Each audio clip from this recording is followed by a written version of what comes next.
जय श्री राम, जय श्री राम।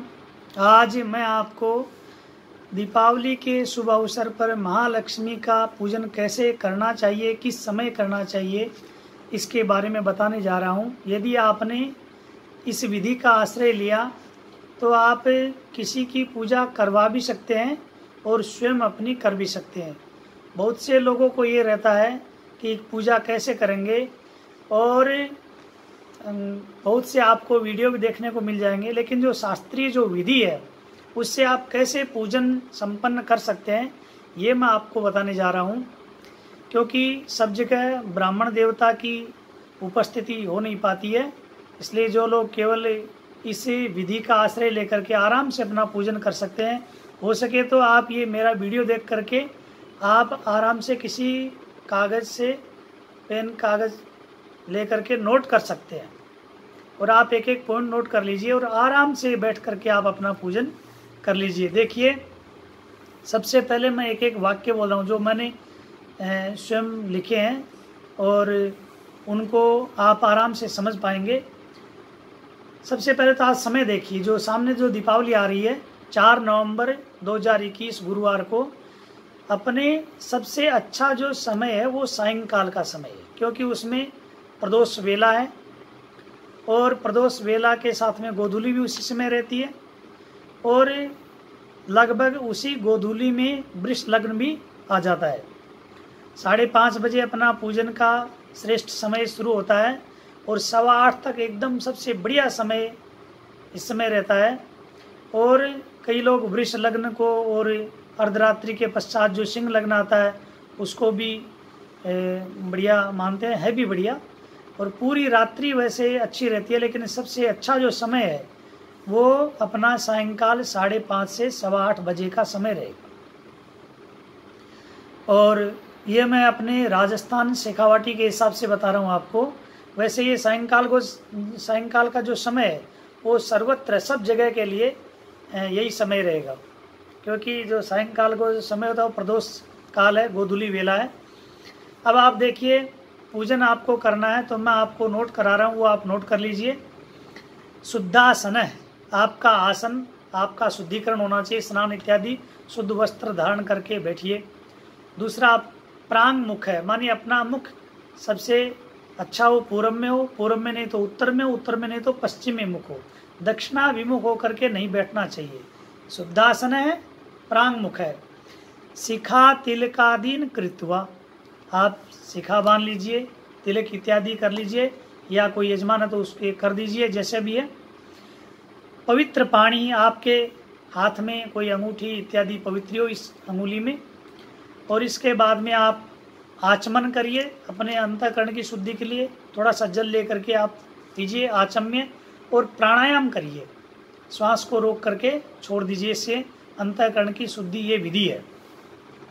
आचमन प्राणायाम करने के बाद में स्वस्ति वाचन, कोई मंगल श्लोक पढ़िए, और गणेश आदि सभी देवताओं का स्मरण कीजिए, और उसके उपरांत आप संकल्प कर लीजिए।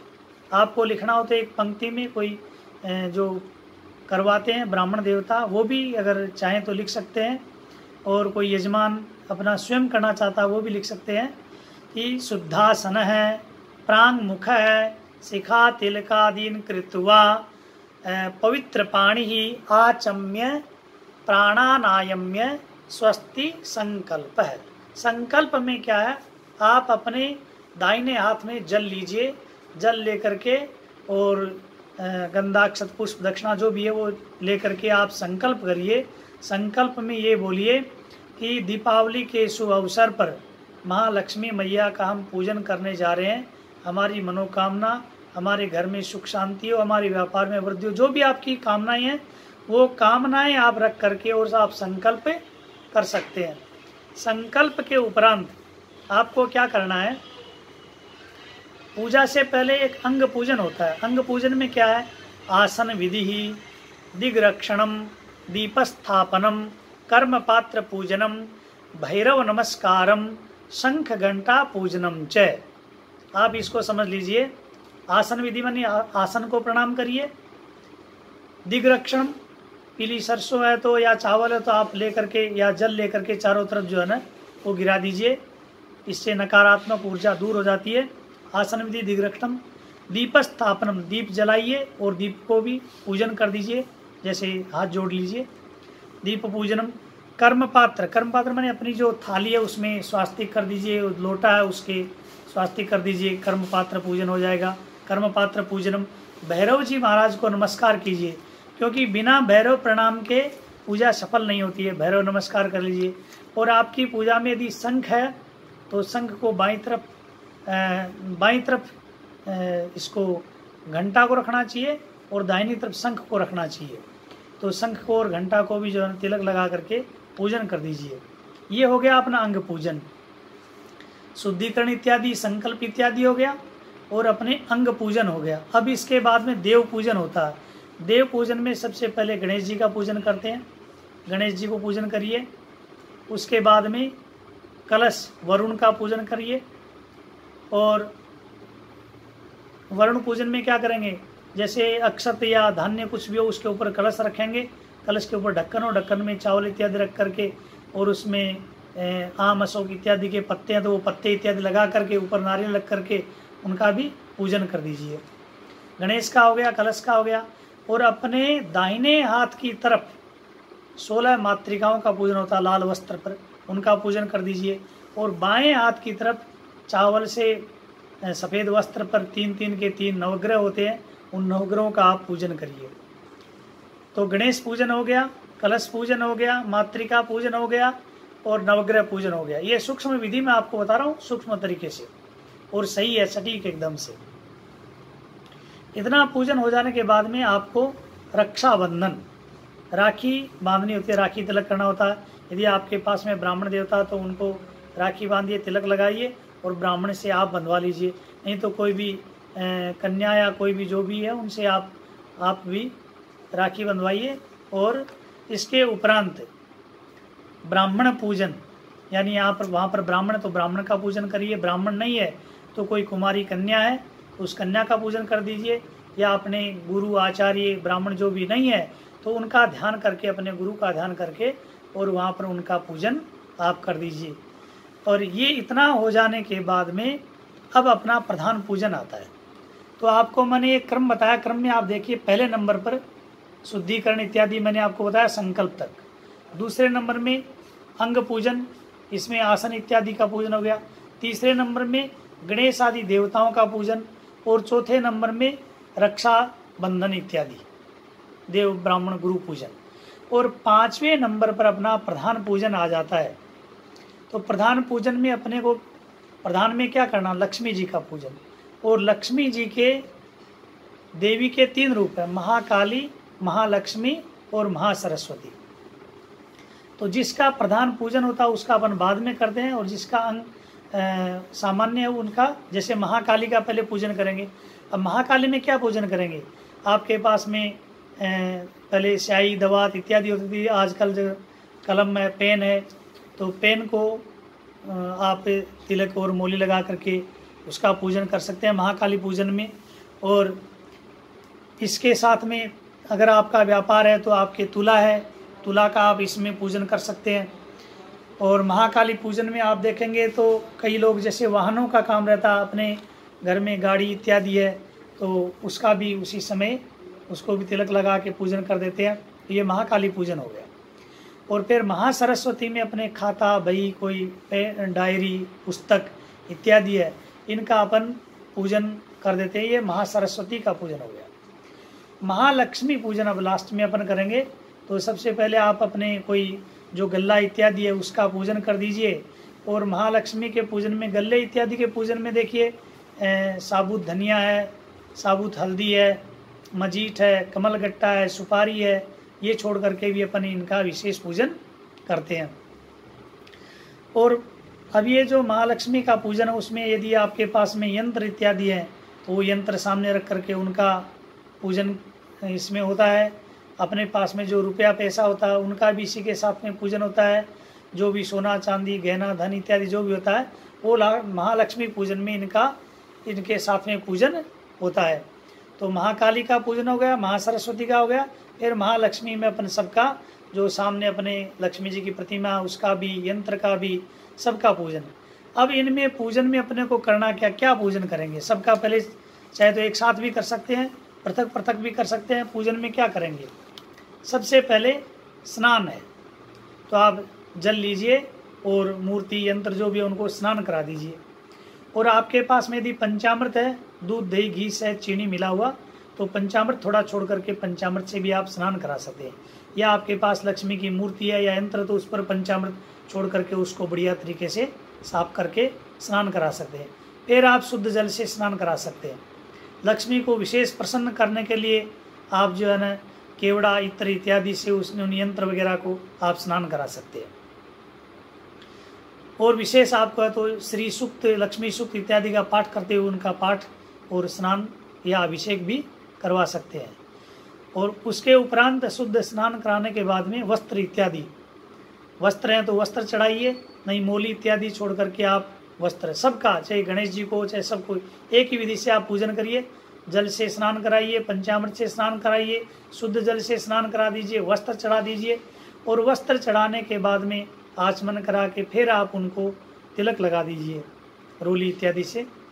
चावल चढ़ा दीजिए, तिलक लगा दिए, चावल चढ़ा दिए, पुष्प चढ़ा दीजिए, दुर्वा दूब चढ़ा दीजिए, पुष्पमाला तो माला चढ़ा दीजिए, और आपके पास अनेक प्रकार के सुगंधी पुष्प जो भी है वो चढ़ा दीजिए।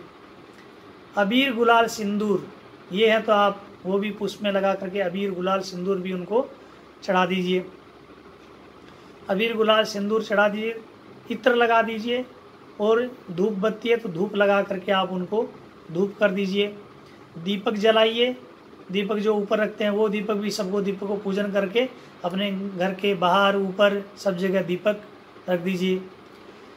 उसके उपरांत आप नैवेद्य भोग लगाइए। आप नाना प्रकार के जो भी नैवेद्य आपके पास में है, मिठाई है, पंचमेवा है, खीर है, ये जो भी आप लाए हैं उनका माँ लक्ष्मी जी को भोग लगा दीजिए। नैवेद्य के बाद में आचमन कराइए, और उसके बाद में आपके पास जो भी फल हैं, ऋतु फल इत्यादि जो भी है वो फल चढ़ाइए। नारियल जो भी फल आप लाए हैं वो फल आप अर्पण करिए। फल चढ़ाने के बाद में तांबूल होता है, लौंग इलायची चढ़ा दीजिए। अगर पान है तो पान में लौंग इलायची तांबूल चढ़ा दीजिए। उसके उपरांत आप महालक्ष्मी जी को दक्षिणा चढ़ा दीजिए। और दक्षिणा चढ़ाने के बाद में आप घरों में अगर कहीं पूजा करते हैं तो जोत भी लेते हैं, एक दीपक के सामने वो अंगारा रख करके उस पर घी जल डाल करके जोत ले करके, और फिर आप माँ लक्ष्मी जी की आरती आप कर सकते हैं। खड़े होकर के आरती करनी चाहिए, पूजा पूरी करके और फिर खड़े होकर के और आरती करें। आरती करके पुष्पांजलि भी खड़े खड़े ही पुष्प अर्पण कर दीजिए, पुष्पांजलि हो जाती है। और इसके उपरांत प्रदक्षिणा, परिक्रमा, देवी की एक परिक्रमा होती है, तो अगर परिक्रमा करने की जगह नहीं तो खड़े खड़े अपने आसन पर एक बार दाहिने हाथ की तरफ से घूम करके एक परिक्रमा कर लीजिए। और परिक्रमा करके उसके उपरांत पुरुष अगर हैं तो उनको साष्टांग प्रणाम करना चाहिए। महिलाओं को मस्तक टिका करके महिलाएं माता को लक्ष्मी जी को प्रणाम करें। प्रणाम करने के बाद में आप क्षमा प्रार्थना करें। जो भी आपसे पूजा में किसी प्रकार की कोई त्रुटि भूल इत्यादि हो गई हो तो उसके लिए माँ लक्ष्मी जी से आप क्षमा प्रार्थना करें। और क्षमा प्रार्थना करने के बाद में आप क्षमा प्रार्थना करके विष्णु स्मरण इत्यादि, माने कोई अगर पूजा में कोई त्रुटि रह जाए, कमी रह जाए तो 3 बार विष्णु का स्मरण करने से उसमें पूरी हो जाती है। तो 3 बार आप विष्णु भगवान का ओम विष्णवे नमः, विष्णवे नमः, विष्णवे विष्णु का स्मरण करिए। और आसन के पास हाथ लगा करके मस्तक में लगा करके इंद्र को, शक्र को, इंद्र को प्रणाम करिए। ये अपनी आद्योपांत पूरी विधि समापन हुई।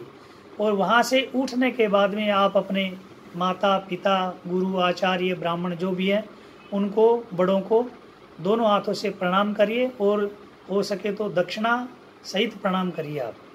ऐसा करके और आप फिर जैसे मान लो कई लोग अपनी दुकान इत्यादि में पूजा करके आते हैं, फिर उनको मन में शंका रहता है, बहुत दूर व्यापार भी है, तो विसर्जन की बात आती है, दूसरे दिन जाना है ये, तो विसर्जन पूजा पूरी समापन होने के तुरंत बाद भी आप विसर्जन कर सकते हैं। क्योंकि विसर्जन में गणेश और लक्ष्मी का विसर्जन नहीं होता है। बाकी देवताओं का आपने जो पूजन किया उन्हीं का विसर्जन होता है। तो आप ये प्रार्थना कर सकते हैं, यान्तु देवगणा सर्वे विना लक्ष्मी विनायकौ इष्ट काम समृद्ध्यर्थम पुनरागमनाय च। हे देवताओं, आपका मैंने पूजन किया है, लक्ष्मी और गणेश को छोड़ करके आप सभी अपने अपने स्थान पर पधारें। मैं पुनः अगर आह्वान करूं तो मेरे यहाँ पुनः पधारने का कष्ट करें, ऐसा करके आप उनका विसर्जन कर सकते हैं। ये लक्ष्मी जी का सामान्य रूप से पूजन की विधि संपन्न हुई। और लक्ष्मी जी की नहीं, अगर आप कोई भी प्रधान देवता, तो बाकी तो पूजन ऐसे ही होना है। लक्ष्मी जी की जगह अगर आप कोई और हनुमान जी का पूजन कर रहे हैं तो प्रधान में हनुमान जी का पूजन हो जाएगा।